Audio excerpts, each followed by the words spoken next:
Hallelujah.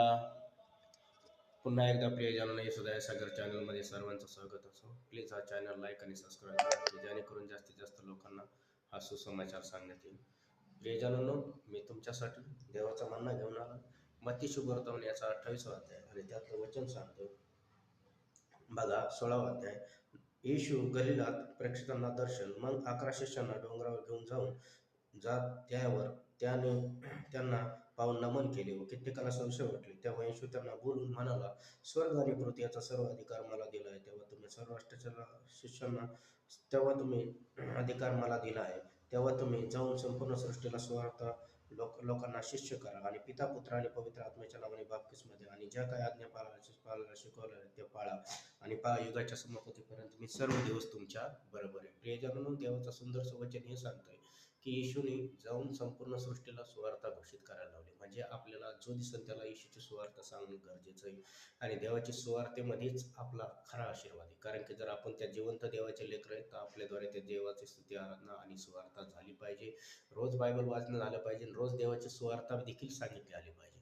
कारण की ज्यावेळेस तुम्ही सुवार्ता सांगता तर देवाचं कार्य करता आणि देवाचं कार्य जर आपण करतो तर देव आपल्या संतैव संगती राहणारा परमेश्वर, तो कधीही बदलत नाही. तो म्हणतो मनुष्य बदलतो पण देवाचं कार्य आणि देवाचा चमत्कार कधीही बदलत नाही. म्हणून प्रियजनांनो, होता येईल तेवढं ज्या जणांना तुम्हाला जिथं करता तिथं सुवार्ता जरूर सांगा. हा, तुम्हाला दुःख होणार, तुम्हाला सुवार्ता सांगण्यात थोडं हालापेष्ट होणार, पण घाबरू नका. देवाचं वचन सांगतं युगाच्या समाप्तीपर्यंत सर्व दिवस देव तुमच्या बरोबर आहे. सुवार्ता जिथं सांगता येईल तिथं जरूर सांगा, कारण की देवाचा गौरव होतो. तुम्ही जर देवाच्या गौरवासाठी तर देव तुमच्यासाठी सदैव सांगते.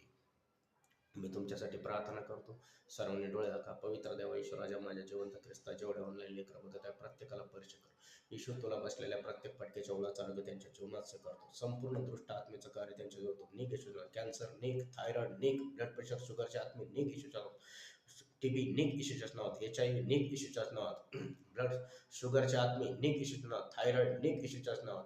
फिटाचे आत्मे निघ ईश्वरच्याच नावात. कॅन्सर निघ ईश्वरच्या नावात. गरिबीचे श्राप त्यांच्या जीवनातून निघ ईश्वरच्याच नावात. ज्यांच्या घरात शांतीने, त्यांच्या घरात मी शांती स्वीकारतो. ज्याची शेती त्याची शेती ब्लेस करतो. त्याचा घर आहे त्याचं घर ब्लेस करतो. त्याचा धंदा आहे त्याचा धंदा येशूच्याच नावात आशीर्वादित करतो. त्याच्या घरात बरकत स्वीकारतो येशूच्या नावात. जेवढे ऑनलाईन लेकर बघा त्या प्रत्येकाला स्पर्श कर पवित्र आत्मा. प्रत्येकाला तुझं वचन आणि बाप्पा तुझी स्वार्थ करून दे, अशी बुद्धी दे की जेणेकरून ते अब्राहामाचे आशीर्वाद त्यांना भेटतील. आणि बाप्पा त्यांना प्रत्येकाला स्पर्श कर प्रभू. जे मला हॉस्पिटल बघतात त्यांना देखील येशूच्याच नावात मी आरोग्य स्वीकारतो. ज्यांना येशूला बसलेल्या प्रत्येक फटक्याच्या ओळाचा आरोग्य त्यांच्या प्रत्येकाच्या जीवनात मी रिसीव्ह करतो आणि पवित्र आत्म्याचा पर्स देतो आणि बरकतीचे आशीर्वाद देतो. कामधंदा, व्यवसाय, पैशाची बरकत त्यांना रिसीव्ह येशूच्याच नावात. टच